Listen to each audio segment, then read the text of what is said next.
Le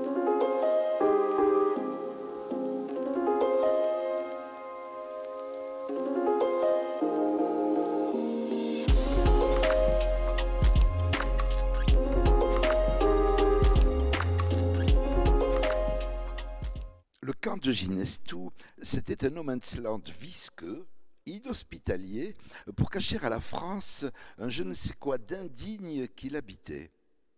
Un terrain vague où les habitations s'alignaient selon un seul critère, la race. Un enchevêtrement de tôles bariolées faisait croire à un quelque chose du Brésil sans la musique. En un mot, des bougnoules et des gitans se faisaient face. Et tous vivaient là, en provisoire, en attendant que l'abbé Pierre achève son projet de cité d'urgence. Et quand étaient migrants à Toulouse, on indiquait le camp de Ginestou, et comme tous les camps, on y découvrait que la misère est ce qui se partage le mieux. Donc, cette volaille farouche se composait de tous les gens du voyage, et ça donnait ça. Hey, sous le tombeau de mon père. Oui, ces gens-là vivaient du chinage, du rempaillage de chaises, et la plupart collectaient la ferraille ou le cuivre.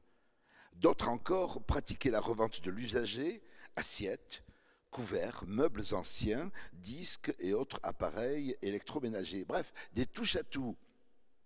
Nos pères, à nous, n'étaient que maçons.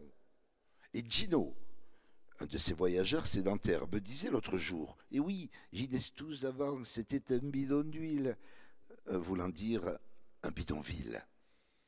Et j'y ai vécu quelque temps, des années, sans qu'un seul jour n'ait pas entendu mes bronches trahir des toux interminables. J'étais haut comme 3 pommes quand je l'ai vue la première fois, ma gitane m'a fait mon bout de cendrillon. Une femme terrible qui m'a hanté longtemps. Elle n'avait pas de prénom. Son mari l'appelait Machine, les autres la Machine et ses mômes la Maman. Et toujours, en tout cas, un pronom défini précédait le prénom des gens du voyage. Et ce qui la distinguait des autres femmes, une incroyable paire de seins prêts à vous bondir à la figure tellement qu'ils paraissaient aux aguets. C'est ça. 2 fauves en boule arc-boutées sur un rien de linge à la perpendiculaire d'un corps interminable. 2 mamelles cannibales pour une taille de guêpe, une chevelure ondulée, brune et suspendue jusqu'au creux des reins, et pour couronner le tableau, elle ne portait que des chaussures à talons aiguilles. Sur le bitume ou dans la boue, été comme hiver, elle chaussait haut et l'échafaudage infernal damnait les anges. À 10 ans, j'en étais un, à 10 ans, je l'étais plus. Des talons hauts, des talons tous les jours comme on va au bal, comme si elle s'apprêtait à exécuter à tout moment une chorégraphie flamenca. Des talons hauts, même les jours de repos, comme une seconde peau. Des talons au milieu des bottes et des godillots et des espadrilles, eh bien, ça vous dessine le refus d'être tout à fait misérable. Et elle s'autorisait ça, il restait qu'à allumer la mèche pour faire exploser tout le nord de Toulouse. Et c'était la femme du Gino, une Esmeralda de sa race, comme il disait, et j'étais jaloux de ce nabot aux ongles noirs qui aurait pu être mon père, et à qui on avait promis dès la naissance la fille d'un connard de tonton. Est-ce que j'ai un tonton, moi, géniteur d'une bombe atomique? Non, 3 fois non. Que des morveuses de mon âge, aux cheveux de grillage et la poitrine en planche à repasser. Oh, ma gitane à la cuisse de daim. Oh, mon ragondin. Oui, c'est à peu près tout ce que j'ai trouvé comme rime en daim, mais j'ai l'intention de faire mieux. Elle passait sa vie à étendre du linge de pleines heures pour le bonheur de mes yeux et de pleines bassines de sous-vêtements de beau-père à sécher. Des montagnes de t-shirts à défroisser et des tricots de peau du mari, des frères de ce dernier et de tous qui portaient le même patronyme. Ainsi, elle jumelait jour après jour de pleins paniers de chaussettes pas forcément jumelles. Ouais, t'aurais dit un mineur plus qu'une lavandière. Et tout en allant chercher au fond des paniers son charbon de textile, elle éructait ces morts, la serpette de leurs os, la tête de leur mort, à Célas. Dicave les chaussettes, ma parole, il est chayav. Et elle rajoutait à la marmaille qui lui collait au basque, dégage le croc de ta mère ou je t'arrache le cul avec la pointe de mon soulier. Et quand l'un des marmots s'avisait à dire maman, j'ai faim, elle répondait eh bien mange tes morts ou bien va chiner chez les raclots, bâtard. Moi, je restais pétrifié devant la charretière, obnubilé par une poitrine prête à exploser, obnubilé mais sans quitter le mouvement de ses hanches qui penchait vers les bassines, laissait échapper un téton et les bras tendus vers le ciel lui musclaient le derrière. Et des fois, quand elle s'apercevait que les yeux d'un gogo atterrissaient sur sa poitrine, t'entendais « Tu veux chayav mamich, bâtard !» suivi d'un majeur enfoncé dans l'entrejambe. Saleté de femme, sorcière, pas moyen d'obtenir qu'elle feint l'innocence d'être aussi intensément reluquée. Belle autant que malpolie, elle vilipendait la tribu velue et chacun par son prénom se faisait tailler des shorts en pluie. Une putain de femme, vous dis-je, qui était aussi un homme, sans en être le sosie. Méchante, vous dis-je, comme élevée par les loups, elle semblait ne rien connaître de la tendresse, ni des mots doux, ni des regards soumis qui déclenchent chez l'homme. Je ne saurais vous dire. Non, elle n'était pas plus câline avec les hommes d'âge mûr qu'avec les bâtards en bas âge, pas câline mais bonne comme un gâteau. Et pas un jour, je ne ratais un geste de cette chorégraphie prolétaire, et à n'importe quelle heure, elle était là, travailleuse, mais digne, mais salope, mais digne, mais salope. Elle étendait, et moi je disséquais cette anatomie démente, et je m'endormais dans des rêves de trop d'eau. Je me voyais lavandier. Maman, plus tard, je veux laver du linge. Et PAM! Commence par sécher tes larmes. Merci. Pour illustrer cette chanson, il va venir d'un pas de Pacha. Au clavier, on l'appelle Semir La Rocha.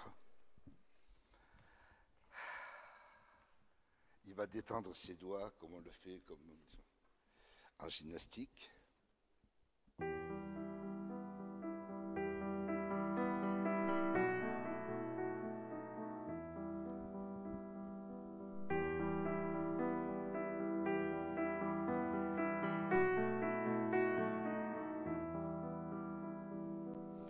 Écoutez l'histoire de Mimi, Mimi la douce pour les amis, Mimi cœur sec pour les blancs-becs. Ces 20 berges, elle les faisait même pas, elle avait qu'à siffler comme ça, 20 types s'écroulaient dans ses bras. Moi, je lui brodais 3 fois par jour de délirants billets d'amour, la même encre que ses yeux doux. Ses grands yeux tiraient sur le violet, sa bouche était un bol de lait que je lapais comme un matou. Elle avait ma petite Violette, de chouette mirette, un corps de fête que j'endimanchais d'un costume de baiser.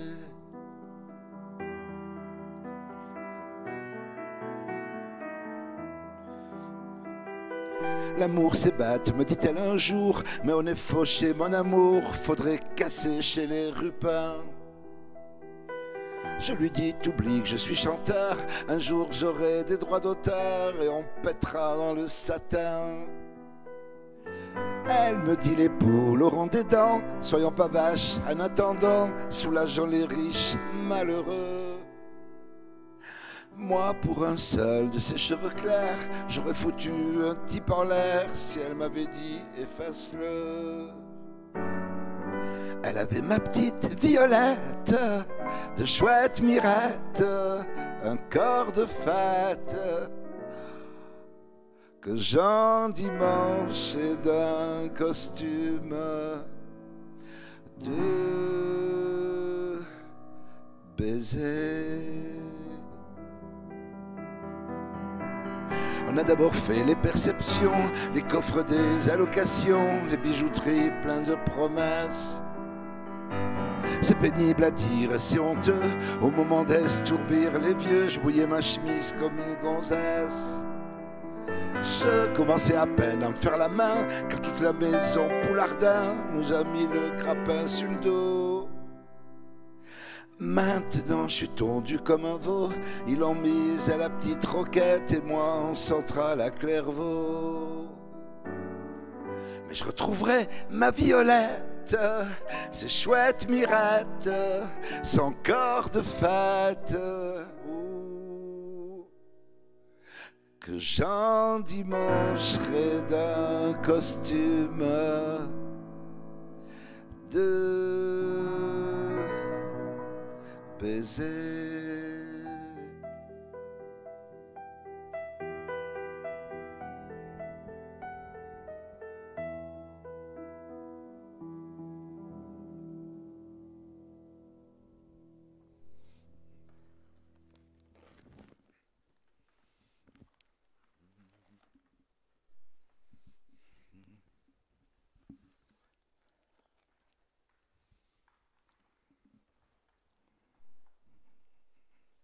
Ô mon église Saint-Cernin, brassée d'anticyclones moins lointains que ceux des Açores, c'est dimanche et souffle autour de la bâtisse des vents salutaires et chauds, des courants d'air à vous brunir la peau.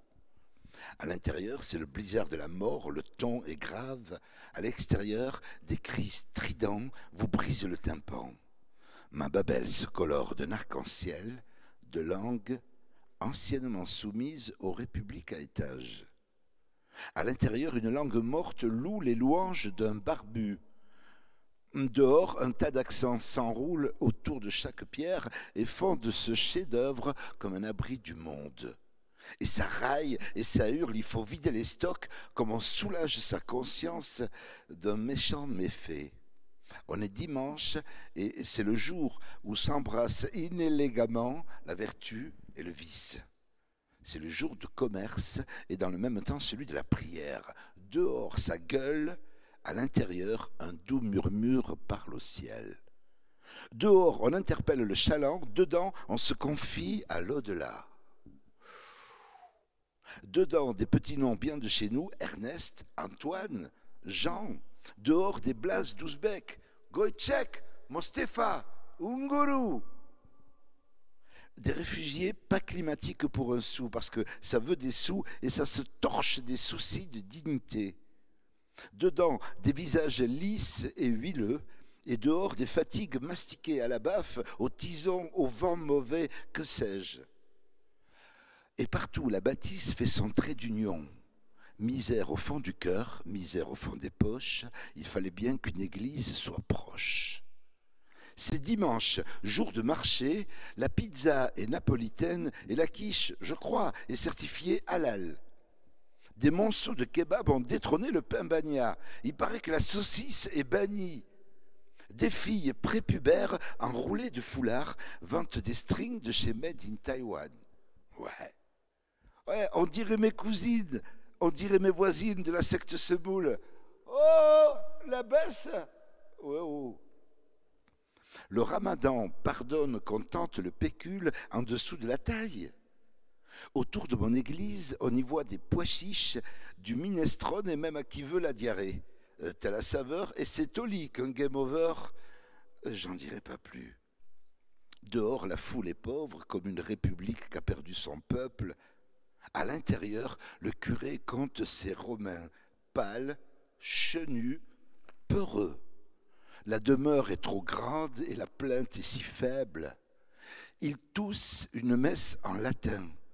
Dehors, personne n'est contre, sauf des Sénégalais qui ont l'accent gascon et finissent leurs phrases avec le fameux con. La messe, eux, ils voudraient la chanter en wolof. C'est mon église et la porte reste entrouverte au cas où. des paumés de Tizi Ouzou auraient dans l'idée de prier ce Dieu contre un appartement, un job qui n'est pas dans le ciment, une carte d'identité. Tous les punis sont là, vous dis-je, dedans comme dehors de l'église, empêchés d'être riches et beaux, ils ne seront que bavards. Ils sont là tous les dimanches et c'est pas pour la beauté de l'édifice, non, ils sont là pour le bénéfice, frère. Il n'y a pas moyen, cousin d'un Dieu qui remplirait nos poches, non. Je vous salue Marie, pleine des traces de la saleté des enfants qui sont les vôtres. Dedans comme dehors, il deal pour un instant de répit. C'est combien le paradis?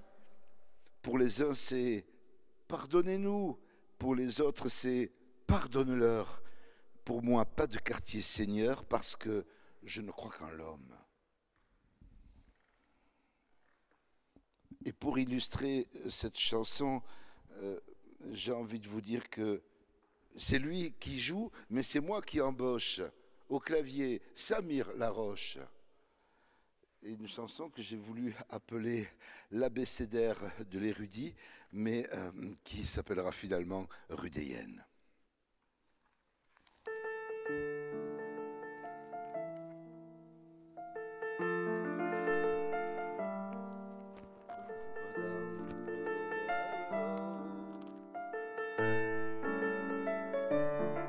Je suis né rue du kiki circoncis, clac, sans la promesse qu'on devienne de Vinci. Car à la place du pinceau et du pot de peinture, c'est la bombe qui tapisse les murs.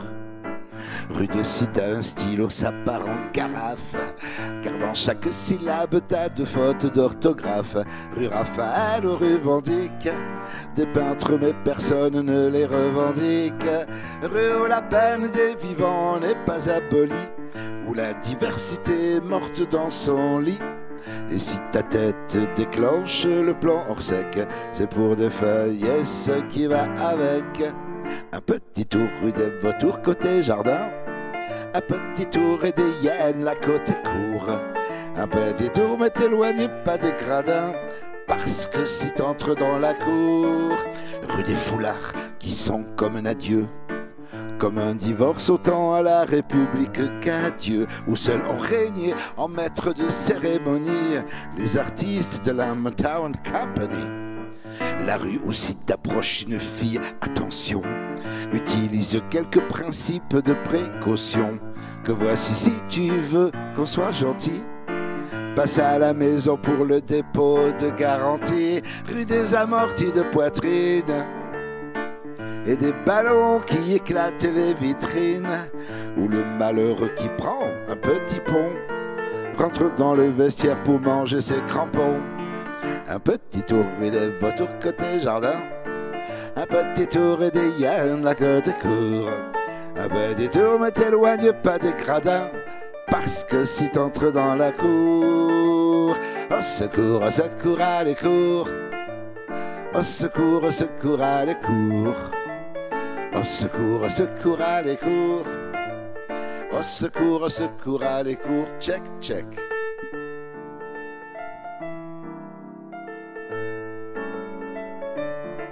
Je suis né dans la rue où encore aujourd'hui les hommes en bleu ont besoin d'un sauf-conduit, où la maladie qu'attrape tous les élus, oh, c'est la promesse et pas la berlue. Rue des Blessures où même les foualiers se passent du forfait hospitalier. Rue de si t'habites près de la cage d'escalier, tu vires FN par palier. Rue de si tu taffes t'es dans de beaux draps, car à moins d'écrire en caractère gras, bête et costaud cherche le boulot hyper ingrat. Gamin, tu restes avec ton CV dans les bras. Un petit tour rue des Vautours côté jardin, un petit tour et des hyènes la côté cour. Un petit tour mais t'éloigne pas des gradins, parce que si t'entres dans la cour, au secours à les cours, au secours à les cours, au secours à les cours, Au secours, au secours, allez cours. Oh, je suis resté rude et kiki circoncis. Promis, on n'est pas devenu de Vinci. T'as beau passer, repasser par la fenêtre, tu quittes jamais la rue qui t'a vu naître. Tu quittes jamais la rue qui t'a vu naître. Tu quittes jamais la rue qui t'a vu naître. Tu quittes jamais la rue qui t'a vu naître. Tu quittes jamais la rue qui t'a vu naître. Tu quittes jamais la rue qui t'a vu naître. Tu quittes jamais la rue qui t'a vu naître. Tu quittes jamais la rue qui t'a vu naître. Happiness.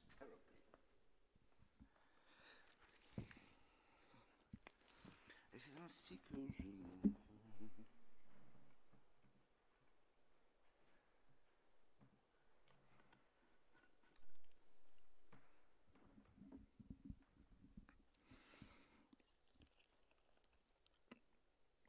Mesdames, messieurs, petit, moi, j'étais tarte. J'étais même une bûche. Je croyais aux princesses qui exauçaient les vœux des garçons gentils, car j'étais gentil.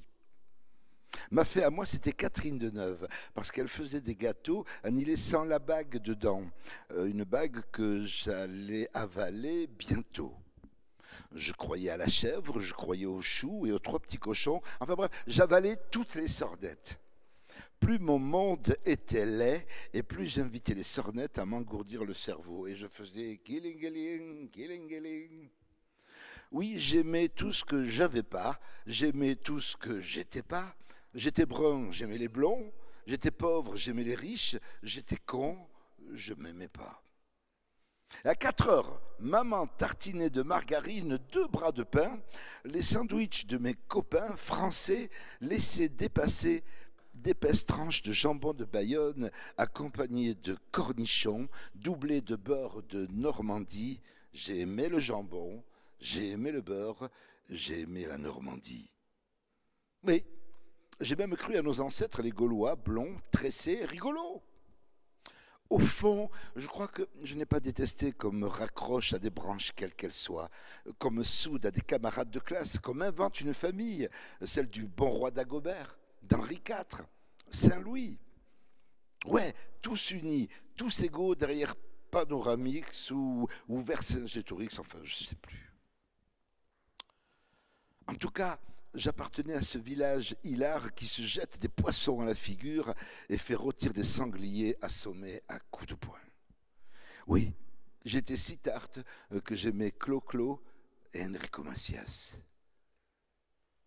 Regarde ta montre, il est déjà 8 heures, embrassons-nous tendrement. Un taxi t'emporte, tu t'en vas mon car devant des milliers de gens. Ah, c'est une journée idéale. Je me souviens de ces matins d'hiver, dans la nuit froide et glacée, quand je marchais à côté de mon frère sur le chemin des écoliers. Pardonnez-moi, c'est une crise d'identité. Ça va revenir. On oublie, hier est loin, si loin d'aujourd'hui. Mais il m'arrive souvent, oui, de rêver encore à l'adolescent que je ne suis plus.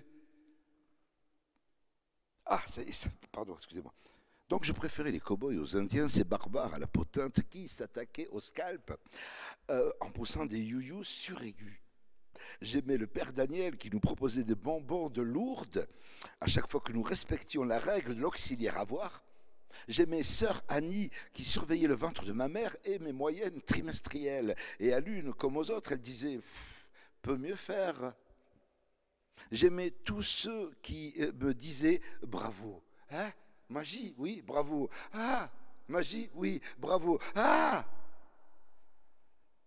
Mesdames, messieurs, jamais enfant n'a plus aimé ce machin venu du ciel que moi.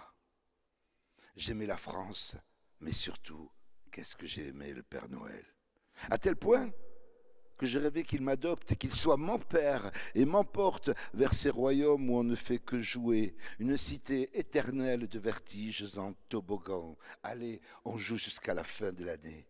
Et je m'entendais lui dire, Papa Noël, emporte-moi, ramène-moi chez nous dans ce pays sans gomme, sans crayon et sans compas. Et je lui criais en levant la tête au ciel, Papa Noël, dit Noumouk. Oui, parce qu'il ne répondait pas. Viens me chercher, mon père ne peut pas être ce rustre à moustache qui rentre éreinté tous les soirs, les yeux hagards.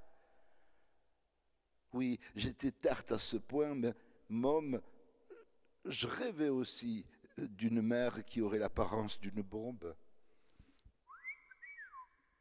Oui, d'une fée qui, à coups de baguette, ferait apparaître à 4 heures des tablettes de chocolat au lait, aux noisettes ou gorgées de praline.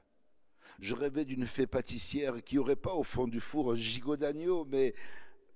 Ah, comment appelle-t-on ce gâteau qui a pas en Kabylie? Dieu, le Saint-Honoré. Un Saint-Honoré. Oui, môme, je rêvais d'un père à barbe et moustache blanche, compatissant à l'endroit du bonnet d'âne qui accompagnait mes heures de colle. Je rêvais d'un père joueur, souriant, conteur d'histoires extraordinaires à propos d'enfants ayant vaincu je ne sais quel dragon kidnappeur de princesse. Et au lieu de ça, le mien de père, il m'abrutissait de héros algériens ayant bouté le mécréant gaulois par-delà les flots. Sniff, il me disait, eux, on les a vaincus avec des pierres, fils. Il disait eux, et je me sentais visé. Oui, à l'approche des fêtes de fin d'année, je me remettais à vivre des instants d'apesanteur. Et je me baptisais du prénom de Jean, et je scrutais les étoiles en joignant les mains. Et parfois, à trop habiter l'orphelin que je n'étais pas, une larme s'expatriait de l'orbite et une douce souffrance auréolait mon calvaire mince, j'ai des parents. Et j'étais bien à l'idée que le ciel se penche sur cet inconsolable chagrin. Oui, plus la ville brillait et plus elle éclairait ma peine. Et je marchais en n'osant plus regarder le ciel, ses étoiles et son maudit traîneau de fin d'année. La fin d'année, jamais je n'ai autant pleuré à mon fort intérieur, jamais autant trépigné de joie.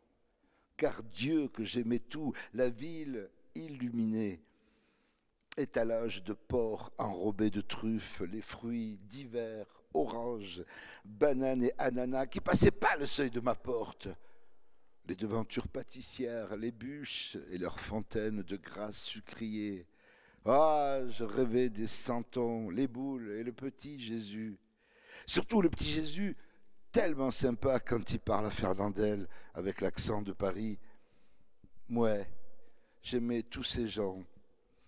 J'aimais tous ces blancs, si gentils dans les livres avec les Indiens d'Amérique, les Noirs et les Arabes. Oui, j'aimais même Vercingétorix, notre ancêtre glorieux qui bouta, enfin presque le Romain, cet enfoiré qui veut détruire notre petit village de Bretagne. Et je souffrais de ne pas faire partie de cette famille qui parle à Jésus, fête Pâques et fait des crêpes pour Mardi Gras. Gras, gras. Oh, que ce mot est doux à mon oreille, et je me le répète puisque je suis seul. Gras, ah, gras, ah. Chez nous, je peux vous le dire, les barbus n'ont pas de traîneau. Ils préfèrent la 405 Peugeot, oui. Ils sont fourbus comme des figues sèches et distribuent à la place des cadeaux des coups de canne, oui. Le jour de Noël, notre maison à nous ressemblait à la hutte sous l'ouragan. Il y sifflait un vent de hyène alentour.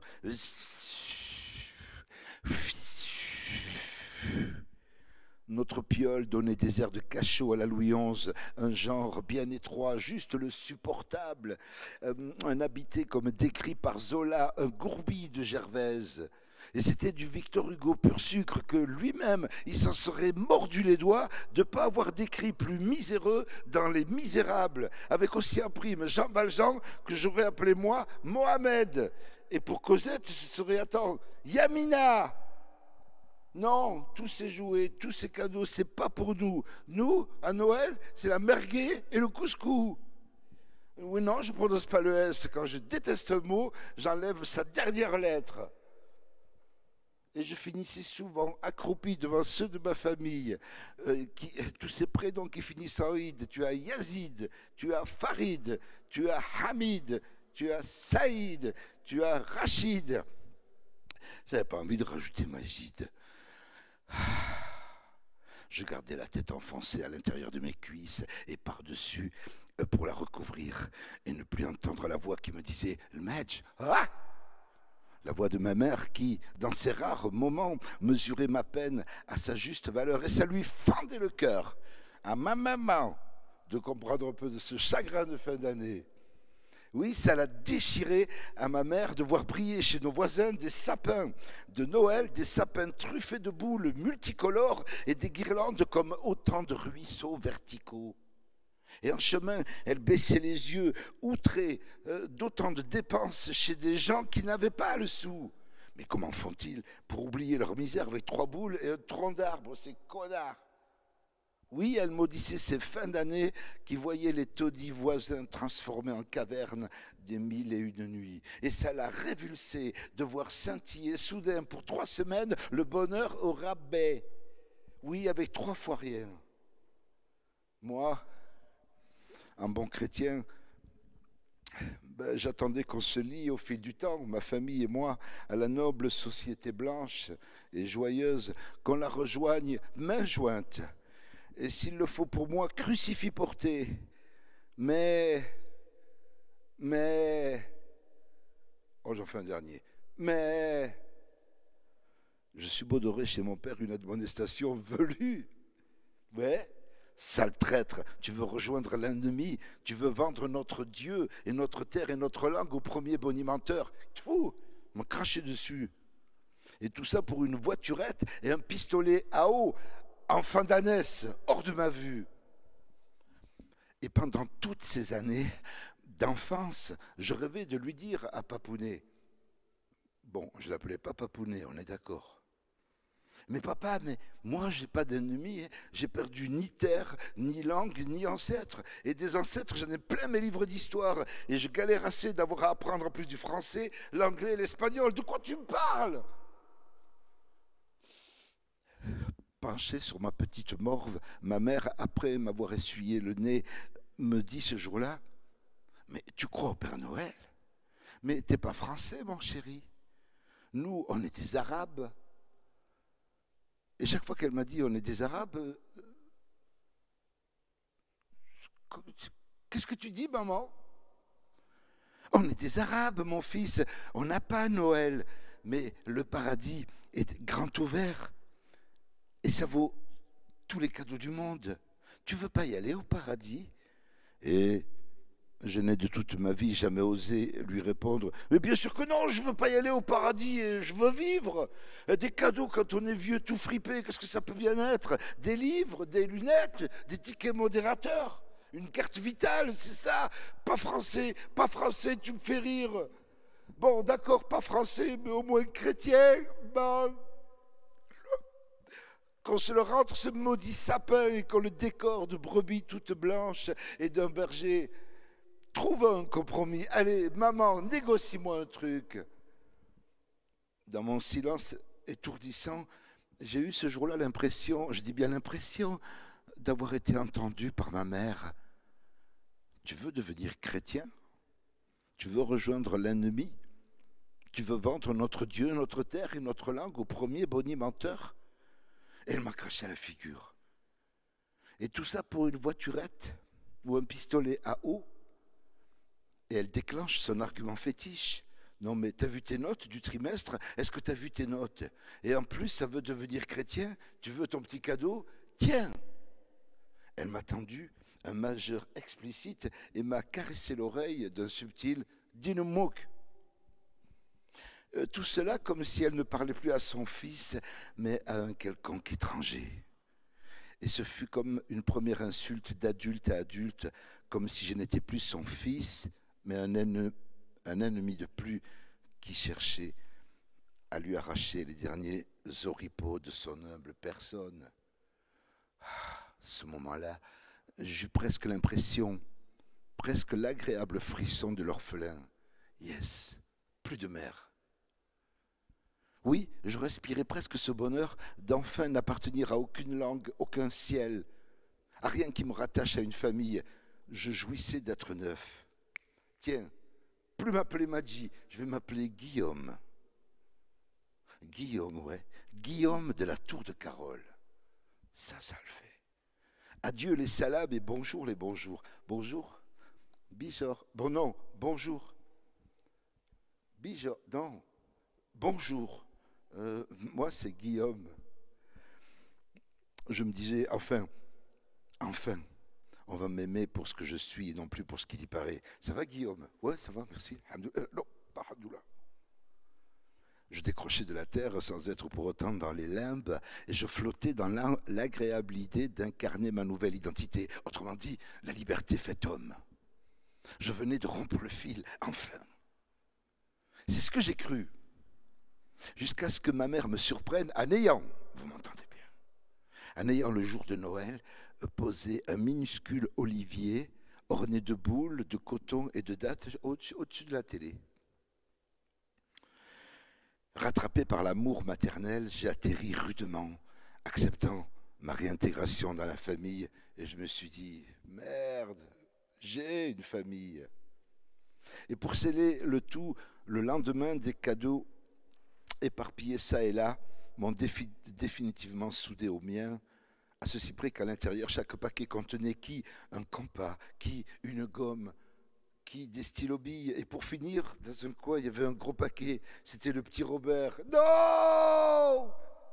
Alors je le jure, jamais plus je n'ai pleuré le jour de Noël. Pour illustrer cette chanson, comment vous dire? Si l'on veut, il peut jouer du Debussy sans partoche. Ouais, il est au clavier et c'est Samir Laroche. Quant à la chanson, j'ai envie qu'aujourd'hui on l'appelle Inch'Allah, peut-être. D'accord.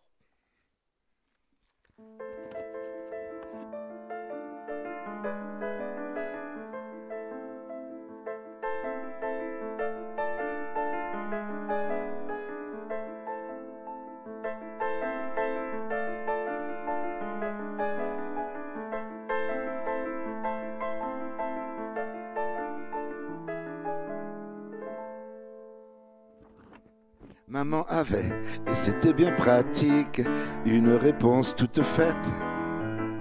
Avant qu'on ait dit quoi que ce soit, sa réplique, c'était niette. Un mot qu'avait rien d'érotique, un genre de réponse en carton, qui donnait dans le Pacifique, mais n'avait de pacifique que le nom. On a cherché dans le Larousse ce mot qui vivait dans la brousse, mais à sa façon de le prononcer, on savait pas par quelle lettre fallait commencer à le découper sans qu'on le sache. La langue de Victor Hugo à la hache, et pour pas y être jusqu'à demain, elle parlait avec ses mains. Et c'était Inch'Allah peut-être, c'est la promesse, mais qui a un mais. Inch'Allah peut-être, et tant pis si ça n'arrive jamais.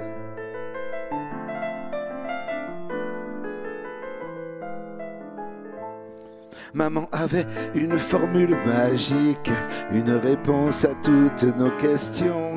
Avant qu'on ait dit quoi que ce soit, sa réplique, c'était non. Et dans sa bouche magique, la même réponse, le même dicton, le même mot et la même réplique qu'on entendait sur tous les tons. Nous est apparu le mystère d'un mot qui voulait dire son contraire. Et comme si ça suffisait pas, un accent venait aggraver son cas, car elle parlait la malheureuse. Un Français à la scie sauteuse, nous pour comprendre un mot sur deux, on s'accrochait à ses deux yeux. Oh, c'était Inch'Allah peut-être, oh la promesse, mais qui a un mais. Inch'Allah peut-être, et tant pis si ça n'arrive jamais. Inch'Allah peut-être, oh la promesse, mais qui a un mais. Inch'Allah peut-être, et tant pis si ça n'arrive jamais. Maman, qu'est-ce que ça veut dire Inch'Allah? Ben ça veut dire si Dieu le veut, si Dieu le veut, mais s'il veut pas, s'il veut pas, ben tu peux dire adieu à ta casquette et à ton maillot de Beckham, ou à celui du petit génie argentin, à ta console, à ta PS, à ta bécane, t'auras rien.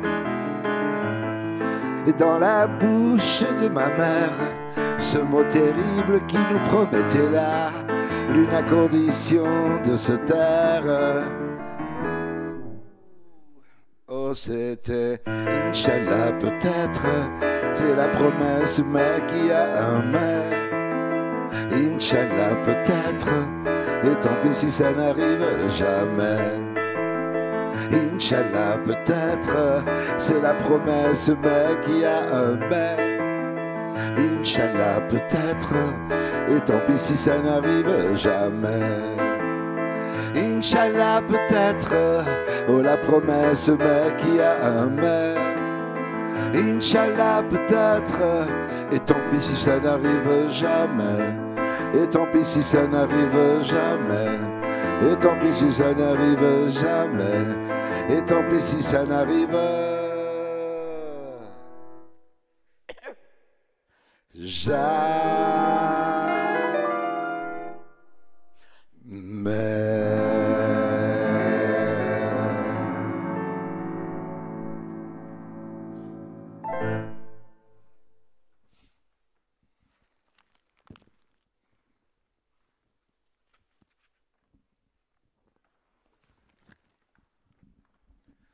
Dame, monsieur, devant l'emphase, vous m'entendez bien, devant l'emphase et l'engouement de tant de gens à trouver Toulouse sublime, comment évoquer le chômeur et l'immigré qui y sont à peu près aussi mal qu'à Lille ou à Beauvais? Donc un beau jour, une fille m'ayant reconnu vint s'asseoir à ma table. Nous étions en tournée, c'était un bel après-midi, en Suisse, et justement je passais à table. Elle s'assit face à moi, pas fâché le moins du monde, je m'armais d'un sourire accueillant. Je le fais moins bien là aujourd'hui. Elle rayonnait littéralement. Je le pris pour moi. Un bonheur éclatait de toute la surface de son visage et je m'en attribuais une raison géographique. On fait ce qu'on peut. Toulouse, dit-elle. Toulouse, répondis-je. Elle, ah, Nougaro, le soleil, les fabulous, Zebda, l'accent, la bonne humeur, Toulouse. Et oui, Toulouse, conclus-je. Parce que souvent, c'est vrai que c'est moi qui me servais de Toulouse comme un joker pour mystifier quelques brunettes du nord de la Loire. Et je dois dire que Toulouse a longtemps été pour nous, artistes baladins, comme un passeport pour un premier échange, visa pour la bibise, ou plus. Et souvent, cette opportune origine mit le condiment nécessaire à mes horizontaux appétits. Et vous me direz, tout dépend du guide, et je n'ai pas toujours été Nathalie. Mais pour une rouquine, je rechignais pas à quelques évocations météorologiques enchanteresses. Je me permettais même du dithyrambique quant au caractère chaleureux de l'humanité locale. Bref, je me transformais en véritable VRP de la cité cathare, en grammairien, escalité de l'accent. Oui, j'usurpais grave du genre que je vais vous faire tout de suite. Eh bien, vois-tu, chez nous, l'accent efface les différences. Ouais. On trouve d'ailleurs un musée des accents fort riche, car nous n'avons pas un, mais des accents du sud-ouest. Celui des Espagnols qui enroule 3 R, celui des Maghrébins qui accentue les gutturales, celui des Asiatiques étouffant les suffixes comme si leur accent naturel était l'antithèse du nôtre. Bon, cette dernière phrase, j'ai rien compris, Et puis finalement, je me suis dit, je la garde. L'accent des Manouches, fâché avec quelque conjugaison qui soit. Donc, disais-je, plus d'une fois, j'en rajoutais, façon pagnole, pour estourbir quelques petites intellos. Donc, je continue le charmeur. Eh bien, vois-tu, chez nous, tu as l'accent qui prononce le H. Exemple, le hangar, ou bien ne cours pas derrière la haie. Il y a l'accent qui ne supporte pas que deux consonnes se suivent au beau milieu d'un mot. Exemple, Vietnam. Eh bien, nous, dans Vietnam, on étrangle le T, on dit Vietnam. On dit, lui, là, il a la technique. Ouais, c'est ainsi. On tue la première consonne au beau milieu du mot dès qu'elle est suivie par une autre consonne. Et là, j'accroche. Il y a l'accent qui remplace les Z par des S chez nous. Et réciproquement, nous, on dit Patricia Caz pour casse. Ou alors on prononce sa bouteille de gaz pour le gaz. Quand on veut montrer un objet au loin, on dit Ra alors que c'est regarde. Alors, à Gonzès, nous, on supprime le G, on dit Ogès. Le G, il a disparu. Oh, pas facile, hein, je réessaye. Ogès. Raozès. Vous avez tué 6 syllabes, et là, vous êtes toulousain. Dieu. On dit qu'à Toulouse, l'accent s'attrape juste en se baladant sur les berges. Le temps d'une balade du Pont-Neuf au Pont-Saint-Pierre, et on a fait les 100 pas qui vous font toulousain, et là, j'emballe. Mais ce jour-là, en Suisse, j'ai pas eu le temps de toutes ces balivernes. C'est la petite qui se répandit. Oh, magie, fit-elle. Ah! Elle n'a pas prononcé le D. Parle-moi de Toulouse, de la bonne humeur, puis de cette gentillesse que vous avez tous. Fais-moi du bien, chamboule-moi, parle, parle, j'ai envie de cette convivialité. Soigne ma bouche, fais-la sourire. Et moi, à mon fort intérieur, oh, elle m'a pris pour un Doliprane ou quoi? Ça y est, je vais encore la jouer, syndicat d'initiative. Et elle harcelait de plus belle. C'est décidé, à la rentrée, je viens vivre à Toulouse. J'ai besoin de fêtes, de proximité. Magie, avec un D. Je t'en prie, dis-moi des choses, parle-moi de ta ville, de cette ville qui met la mer à vos pieds et la montagne au bout des bras. Oh, fais-moi le festival qui bouge et les repas qui chantent. Chante, non! Ne chante pas quand tu parles, c'est déjà le refrain du bonheur à causer. Oh, fais-moi le nougaro du toit du Capitole les soirs de carnaval. Fais-moi l'ail de Beaumont et le vin de Fronton, les chants de Tournesol. Ah, montre-moi les artistes fous de Mixart à 2 pas du donjon et des voisins ravis.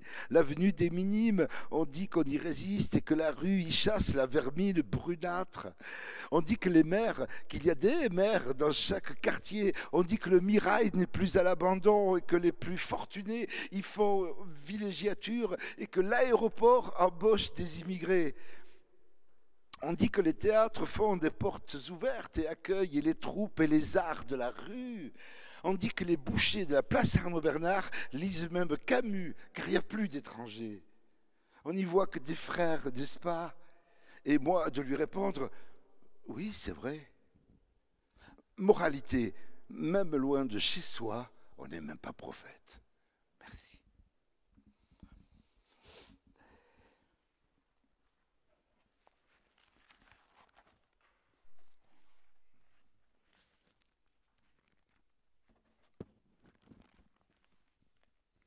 Mesdames, messieurs, ils consomment les mêmes produits qu'un certain Peter Tosh.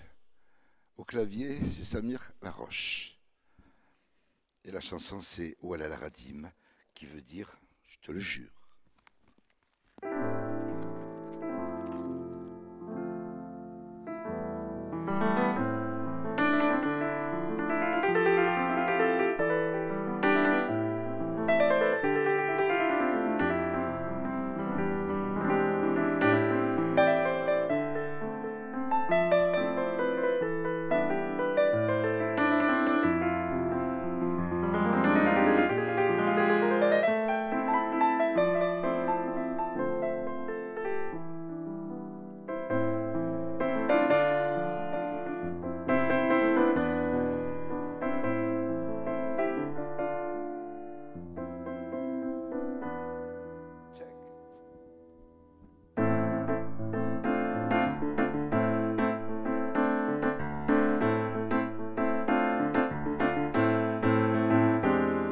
Oui bon, j'avais tous les défauts, menteur comme un dentiste, bien comme il faut, dribbleur comme un chiffon, en plus grossier.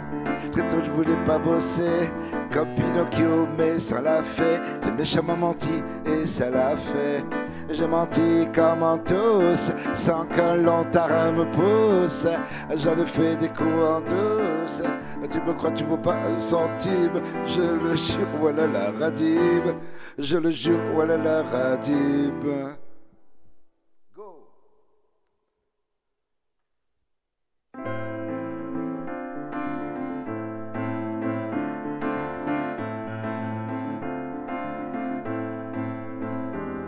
Oui bon, j'étais comme Canto et je parlais aux mouettes, même en argot. J'étais Walter Hugo, le poète. Très tôt je voulais comme les grands faire le cow-boy avec des balles à blanc et ramasser beaucoup d'oseille et blanc. À 10 ans j'étais dur à cuire, je voulais passer mon permis de conduire à l'instructeur de l'auto-école. J'ai dit signe, je veux une bagnole. Tu me crois, tu vaux pas un centime. Je le jure, voilà la radib. Je le jure, voilà la radib. Oh oula, oula, oula, oula, oula, oula, voilà la radib, voilà. Check.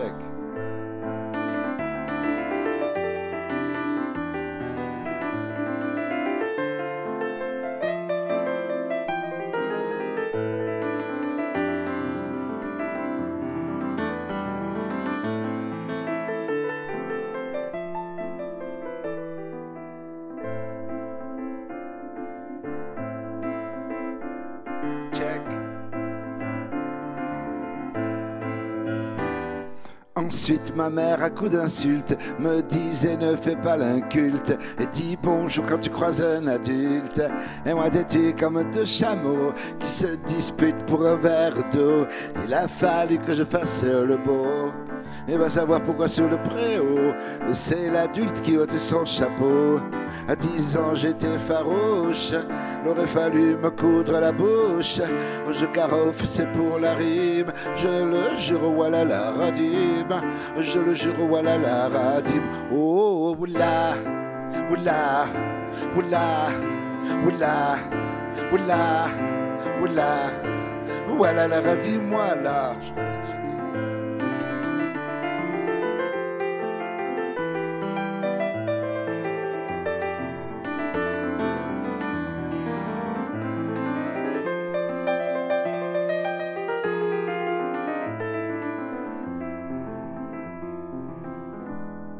Mon père qui était dans le bâtiment me faisait part de ses sentiments. Et il n'y avait plus qu'à regarder comment, quand je sortais de chez moi le matin, je faisais croire à tous les copains que pour me marave ils étaient vains. À 10 ans j'étais en colère, on voyait plus les bulletins scolaires. Mineur, j'avais l'avantage majeur d'avoir mis à l'amende le facteur. Oh tu me crois, tu veux pas un centime. Je le jure, voilà la radib. Je le jure, voilà la radib. Oh oula, oula, oula, oula, oula, oula, voilà la radib, voilà. Voilà la radib, voilà. Voilà la radib, voilà. Voilà la radib, voilà. Voilà la radib, voilà. Voilà la radib, voilà. Voilà la radib, voilà. Voilà la radib, voilà. Voilà la radib, voilà. À moi. Voilà la radib, voilà. À vous. Voilà la radib, voilà. À moi. Voilà la radib, voilà. À vous. Voilà la radib, voilà. À moi. Voilà la radib, voilà. À vous. Voilà la radib, voilà. À moi. Voilà la radib, voilà. À vous. Voilà la radib, voilà. Tout le monde. Voilà la radib, voilà. Voilà la radib, voilà. Voilà la radib, voilà. Voilà la radib, voilà. Voilà la radib, voilà. Voilà la radib, voilà. Voilà la radib, voilà. Voilà la radib, voilà. Voilà la radib, voilà. Voilà la radib, voilà. Voilà la radib, voilà. Voilà la radib, voilà. Oh, j'aime bien ce final. Ouais. Ouais, ouais. coup de réverb des fois comme ça, c'est sympa.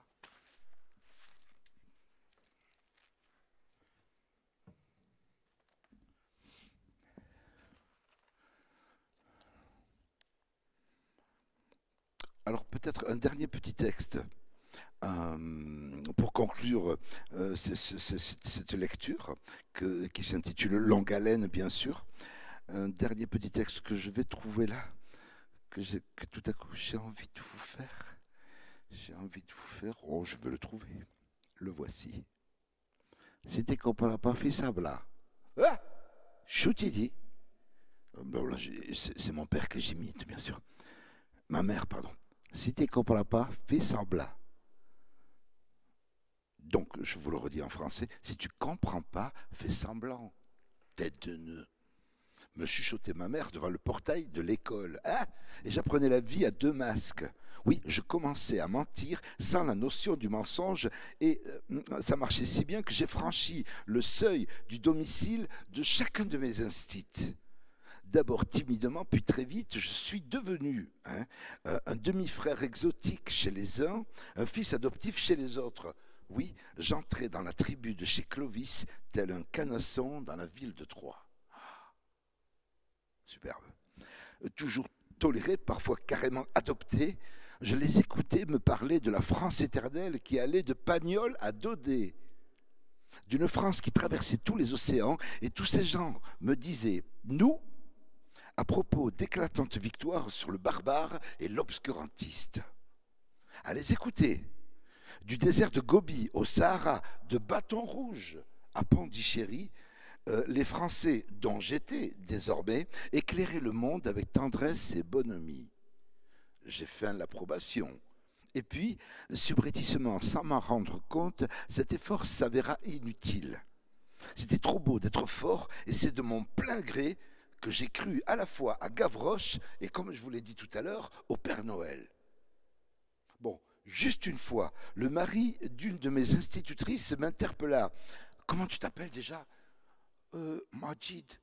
Ouais, c'est un petit peu compliqué pour moi, je t'appellerai Gilles. » Et c'est la seule fois, vous m'entendez, où un ancestral gros mot vint stationner au bord de mes lèvres, le comte de ta mère.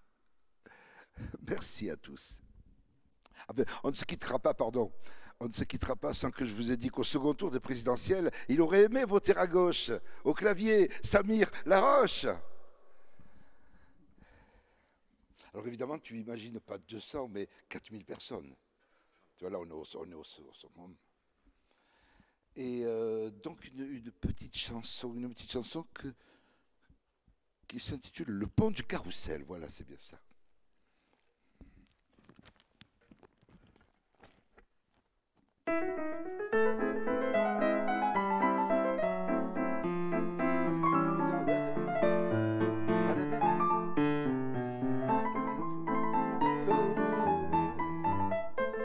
Un homme que je connaissais pas est tombé, je ne sais pas pourquoi.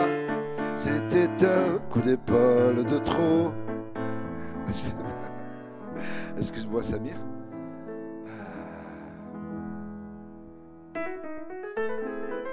Voilà.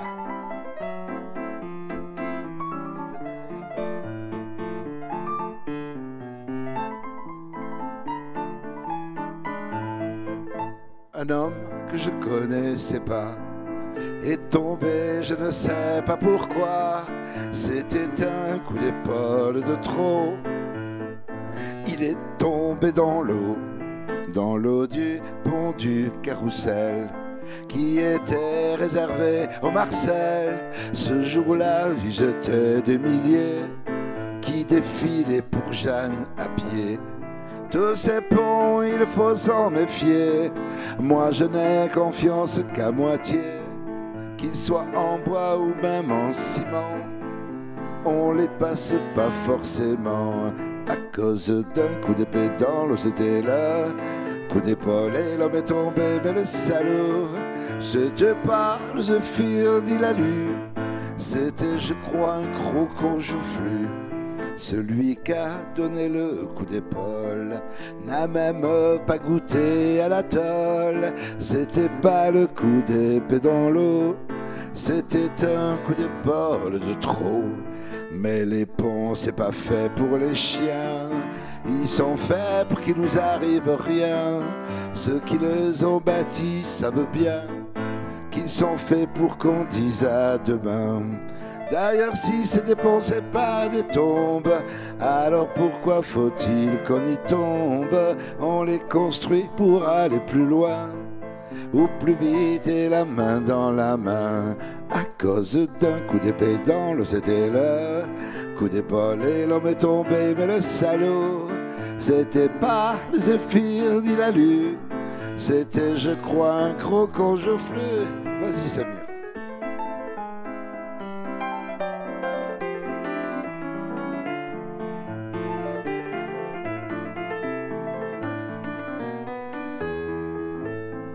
Moi, depuis tous les ponts, je les jette au profit de si longs détours. D'ailleurs, je n'y marche plus, j'y cours pour mieux te retrouver, mon amour. J'ai peur qu'un imbécile à pied me balance juste à la moitié. C'est à croire que pour franchir un pont, ben il faille s'appeler Dupont. Et depuis sur le pont d'Avignon, on n'y voit plus danser les pucelles. Elle pleure la mort du garçon, mort dans l'eau du pont du Carrousel. À cause d'un coup d'épée dans l'eau, c'était là. Coup d'épaule et l'homme est tombé, mais le salaud, c'était pas le Zéphyr ni la lune, c'était, je crois, un gros conjoflu. À cause d'un coup d'épée dans l'eau, c'était là. Coup d'épaule et l'homme est tombé, mais le salaud, c'était pas le Zéphyr ni la lune, c'était, je crois, un gros conjoflu. À cause d'un coup d'épée dans l'eau, c'était le coup d'épaule et l'homme est tombé, mais le salaud, c'était pas le Zéphyr ni la lune, c'était le borgnien gros conjoflu. Ouais. Merci.